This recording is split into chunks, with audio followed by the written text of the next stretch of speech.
Item ಯಾವುದೇ ಇರಲಿ try ಮಾಡಿ ಆಚಿ ಚಿಕನ್ ಮಸಾಲಾ. ಆಚಿ ಚಿಕನ್ ಮಸಾಲಾ. ಮಠ ಮಧ್ಯಾಹ್ನ ರಸ್ತೆಯಲ್ಲಿ ಕರಡಿಯೊಂದು ಕಾಣಿಸಿಕೊಂಡಿದೆ. ಸುಮಾರು 2 ಕಿಲೋಮೀಟರ್ ದೂರ ರಸ್ತೆಯಲ್ಲಿ ಓಡಿದೆ ಕರಡಿ. ಮನೆ ಬಾಗಿಲಲ್ಲಿದ್ದ ಮಗು ಅದೃಷ್ಟವಶಾತ್ ಪಾರಾಗಿದೆ. ತರೀಕೆರೆ ತಾಲೂಕಿನ ಲಕ್ಕವಳ್ಳಿ ಗ್ರಾಮದ ಬಳಿ ನಡೆದಿರುವಂತಹ ಘಟನೆ ಇದು. ಮಠ ಮಧ್ಯಾಹ್ನನೇ ಕರಡಿಯೊಂದು ರಸ್ತೆಯಲ್ಲಿ ಕಾಣಿಸ್ಕೊಂಡಿದೆ. ಸುಮಾರು 2 ಕಿಲೋಮೀಟರ್ ದೂರ ರಸ್ತೆಯಲ್ಲಿ ಓಡಿದೆ ಆ ಕರಡಿ. ಮನೆ ಬಾಗಿಲಲ್ಲಿ ಆಟ ಆಡ್ತಿದ್ದಂಥ ಮಗು ಅದೃಷ್ಟವಶಾತ್ ಪಾರಾಗಿದೆ. ತರೀಕೆರೆ ತಾಲೂಕಿನ ಲಕ್ಕವಳ್ಳಿ ಗ್ರಾಮದ ಬಳಿ ನಡೆದಿರುವಂಥ ಘಟನೆ ಇದು. ತರೀಕೆರೆ ಟು ಶಿವಮೊಗ್ಗ ರಾಜ್ಯ ಹೆದ್ದಾರಿಯಲ್ಲಿ ಈ ಕರಡಿ ಕಾಣಿಸ್ಕೊಂಡಿರೋದು. ಸ್ಥಳೀಯರಿಂದ ರಸ್ತೆ ಮಧ್ಯೆ ಕರಡಿ ಓಡೋದನ್ನು ತಮ್ಮ ಮೊಬೈಲ್ನಲ್ಲಿ ಅದನ್ನು ಸೆರೆ ಹಿಡಿದಿದ್ದಾರೆ. ಇದು ಮಠ ಮಧ್ಯಾಹ್ನ ನಡೆದಿರುವಂತಹ ಒಂದು ಘಟನೆ.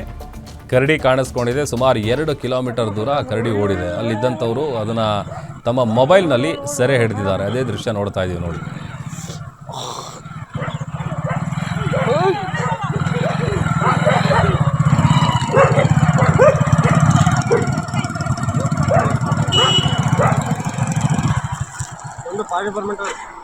ಸರ್ ಕಳ್ಳಿಡಿರಿ